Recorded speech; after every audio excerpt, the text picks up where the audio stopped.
السلام علیکم ورحمۃ اللہ وبرکاتہ۔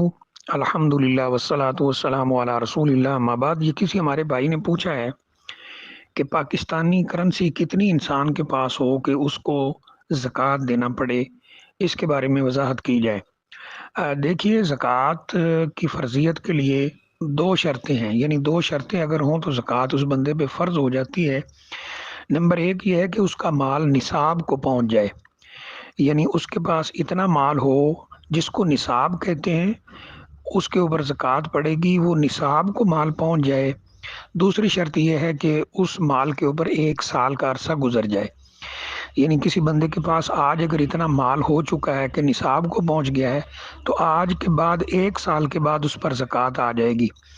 کرنسی جو پاکستانی ہماری ہے، اس کا نصاب 52.5 تولے چاندی کے برابر ہے، کیونکہ چاندی کا ریٹ اپ اینڈ ڈاؤن ہوتا رہتا ہے، تھوڑا اور زیادہ ہوتا رہتا ہے، تو اس لیے چاندی کا جو بھی ریٹ ہوگا اتنے پیسے اگر آپ کے پاس آگے 52.5 تولے، شاید آج کل 2,000 کے قریب ہے، تو اس حساب سے 1,04,000 5,000 روپے اگر آپ کے پاس موجود ہیں تو ان کے اوپر زکوٰۃ آئے گی۔ یہ پہلی شرط پوری ہوگی کہ آپ کا مال نصاب کو پہنچ گیا، اور پھر اس کے اوپر 1 سال گزر گیا ہو تو ایسے بندے کے اوپر زکوٰۃ آ جائے گی۔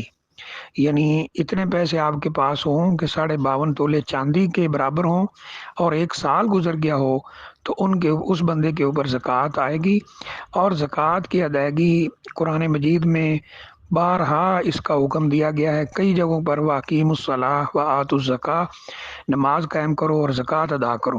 بہرحال یہ دو شرطیں ہیں، جس بندے کے اوپر یہ پوری ہو جائیں اس کے اوپر لازم ہوگا کہ وہ اپنے مال کی زکوٰۃ ادا کرے۔ اور زکوٰۃ دینا کتنی ہے؟ 40واں حصہ ہوگا کرنسی کا حساب سے، یعنی اگر 1 لاکھ روپیہ ہے تو اس کے اوپر 2,500 روپے زکوٰۃ ہوگی۔